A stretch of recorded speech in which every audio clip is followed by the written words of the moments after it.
Rob Flynn talked about what he thought of Metallica's latest album Hardwired to Self-Destruct with Metal Sucks, saying, "Not sure how you all feel about the new record, but I'm loving it. It's fucking strong. Granted, I'm a hopeless Metallica fan. I will always and forever listen to anything they put out, and while I won't always love it, LULU is mind-bogglingly awful. They are the Beatles/Led Zeppelin of my life. That once-in-a-generation band that just comes along and flips shit on its head. They are still the one band I listen to every lyric, every riff, every drum fill, every bass line. I set aside time to give it a full, proper listen. Atlas is a jam, Spit Out the Bone, Moth To Flame are great, but for me Dream No More is seriously heavy. James may have broken the heavy-o-meter on that guitar tone. Pushed it past sad but true levels. The one song that grabbed me early on was Here Comes the Revenge, very intense lyrics. Then I found out the meaning of the song. He talks about a Metallica fan who lost their child to a drunk driver. Little grave I'm grieving. When I realized I knew who he was talking about, it hit me like a ton of bricks." Dave Mustaine was recently asked by Metal Hammer to share his thoughts on the latest Metallica album Hardwired to Self-Destruct. The frontman noted, "I've always been able to appreciate the talent in Metallica. Every band has its strengths and its weaknesses. Personally, from everything I've heard so far, I think the new album is a good one. I hear that a lot of people have been making comments about Kirk Hammett and Rob Trujillo not writing anything on it. But sometimes that's just unavoidable. I guess I would have loved more writing from both those guys, because I loved Infectious Grooves and Suicidal Tendencies and I always loved the lines Kirk wrote with Exodus, but that's the way the cookie crumbles when you're in the studio. The best songs make the cut. Everyone wants to pick the best things. When it comes down to critiquing production stuff, it's kind of a personal thing. One man's trash is another man's treasure. For example, I know a lot of people really dig Rick Rubin and the way that he produces stuff. While I respect Rick tremendously, I do think that what he does with bands like The Cult really works, and then when he does stuff with metal bands it doesn't necessarily translate in the same way. Hardwired is definitely a different sounding record than, for example, Saint Anger, and it sounds pretty good to me. I know it took him 8 years to make this record, so I'm glad for them that people are digging it. It's a small community, you know? What did you think about Metallica's Hardwired to Self-Destruct? Tell us in the comments below. There has always been controversy over who is, or was the best Megadeth guitarist, but with Mustaine he is pretty clued up on it, as he ranked them all in a tweet not so long ago.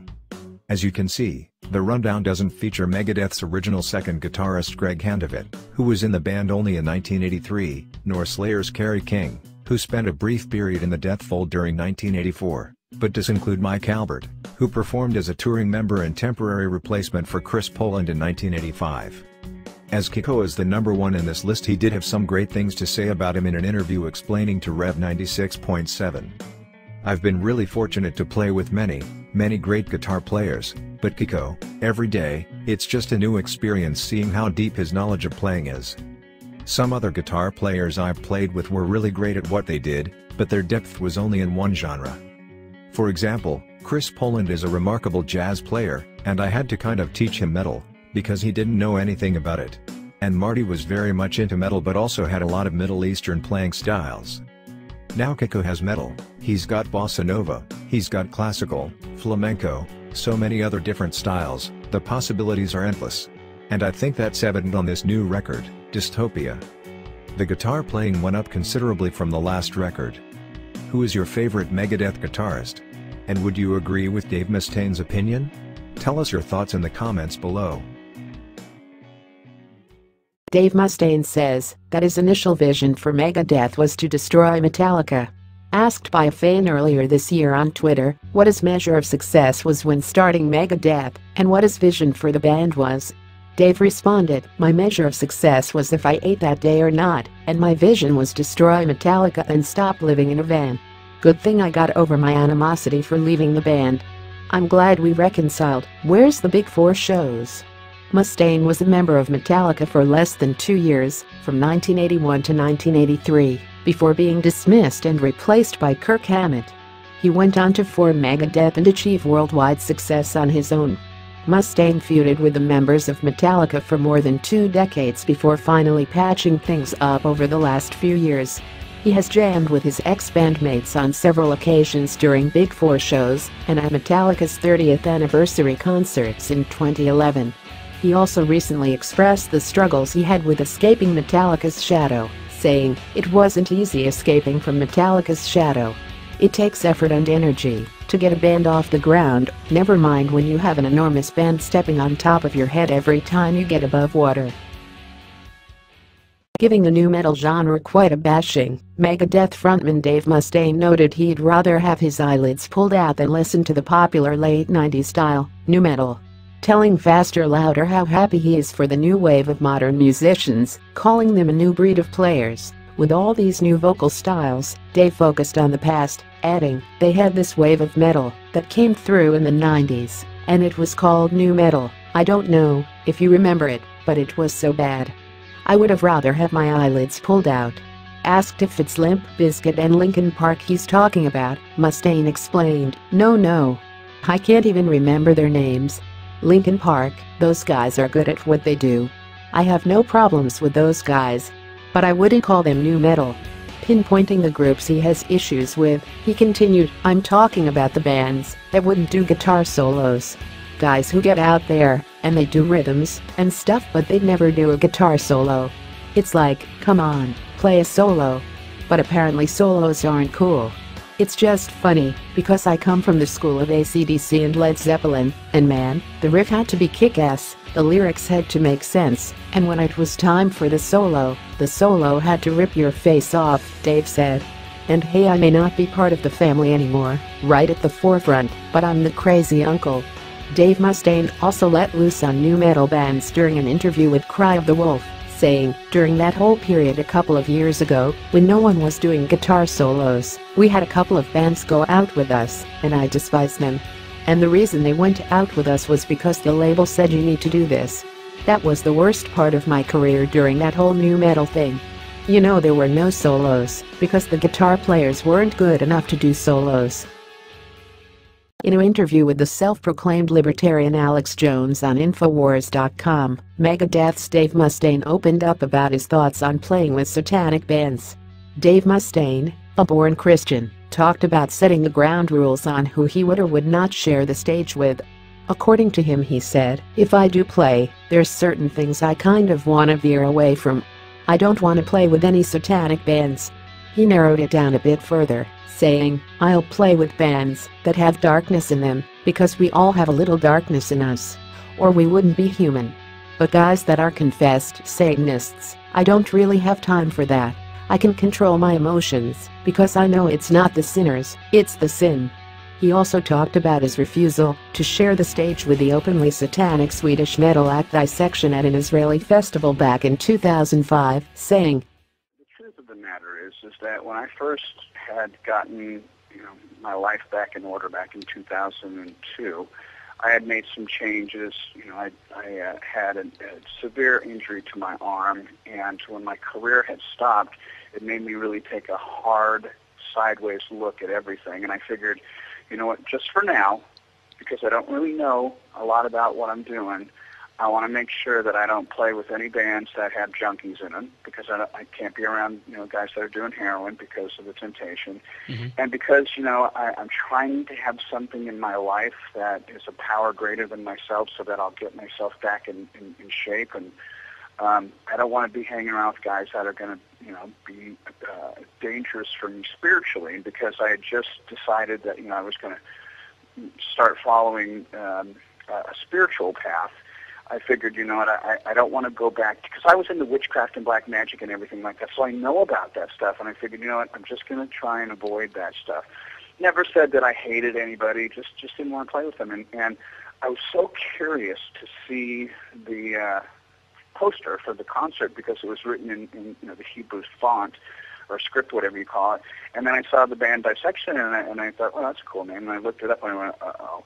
So I told the promoter, I said, look, we can't play. We're not going to play that festival. I never said kick them off. Well, yeah, of course, yeah. That was the promoter's mistake.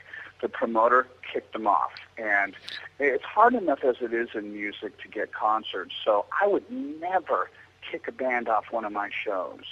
Yeah, I would sure. rather me not do it. And when I said, look, we don't want to do it, they unfortunately harmed that band, regardless whether the guy was a convicted murderer, he was a satanic person. You know, we all have a little bit of darkness in us. Now, I've never killed anybody, you know, killed a couple of guitars, but, you know, I've never killed anybody. And, you know, the sad thing is at the end of the day, the poor guy had committed suicide. So, you know, he was a tortured soul. And I know that for me, the reason that I turned to black magic and witchcraft and stuff like that was I had spiritual abuse, and so many things had been done wrong in my life, and there was so much hypocrisy with the people that had said that they were Christians or you know, whatever, Catholic, whatever, the people in my life.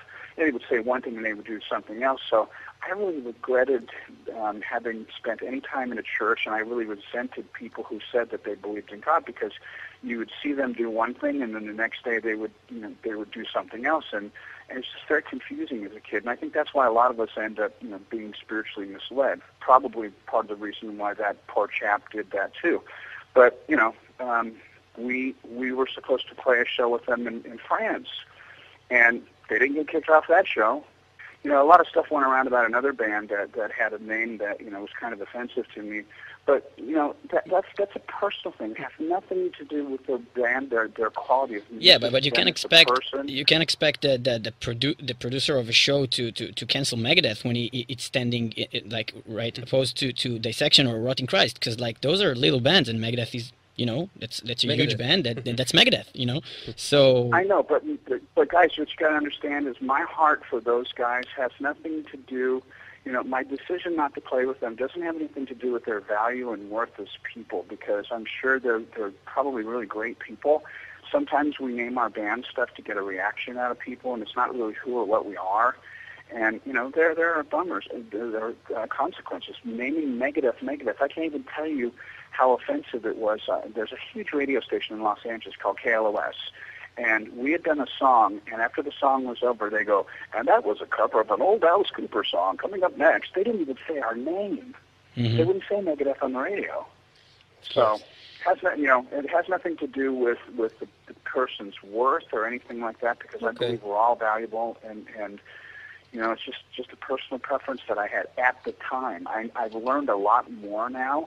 So, you know, if the opportunity came up to play with bands that were contrary to what my personal, political, spiritual, or any kind of moral values that I have, you know, that's something between me and my relationship with God, and you know, I don't push that on anybody anymore. At the beginning, you know, I didn't know, and I wanted to play it safe. And I think that anybody who would judge me and say, oh, well, you know what, Dave made a huge mistake. He just joined a new club, and he didn't know all the rules, so instead of breaking the rules, he said, fuck you to everybody. That's not me, man. I like to do things right. So I played it safe. I learned a lot about it, and I've opened my mind up to it. Dave Mustaine shared his thoughts on Meshuggah after getting to hear the band a bit more often during ongoing joint tour with Megadeth, telling Cat Rock, "They're really exciting. It's not even because the drumming is so complicated, really it's just 4/4 timing the majority of the time. But the way the songs are, and how unique they are, they take on a characteristic of their own. You could so easily get lost trying to follow. What do they call that? Algebra metal or something like that? All these timings and stuff like that. You know, the stuff I listened to growing up, the new wave of British heavy metal. It was straightforward riffing like AC/DC. And then going into Priest and Maiden, and then getting into heavier stuff, Motorhead, Diamond Head, Merciful Fate, everything was straightforward. So having a tour with Megadeth, Meshuggah, Tesseract, and LULU where we have these young exciting bands, it's always really entertaining, because I get to see stuff I never would have been compelled to pick up in a record store. It opens my mind a lot. I remember the first time I took out this really great band called the Dillinger Escape Plan. I couldn't understand it, but I just knew they were really exciting. It's the stuff you don't understand you most often miss out on. I wanted to understand, so we took them out on Gigantor. It was a great experience. I thought they were terrific. And that was my introduction to that type of crazy, cerebral metal." He also talked about drummer Dirk Verburen, saying, "As good as Adler was, Dirk's feet are more advanced. I didn't think that was possible, because Chris is such a great drummer. There's a reason why Chris recommended Dirk, and I love him for that. I think that he's a really solid friend for making that recommendation, cause a lot of guys wouldn't do that. He's a true friend, and I was stoked having him in the studio. Dirk is one of the most pleasant, easy to get along with guys I've ever met in my life. I'll walk up to him, and he'll smile, and lean forward, and pat me on the back. He goes, "How's it going, buddy?" I could say, "Oh man, anything." "Oh, okay buddy." He smiles and pats me, cause he's just a happy guy.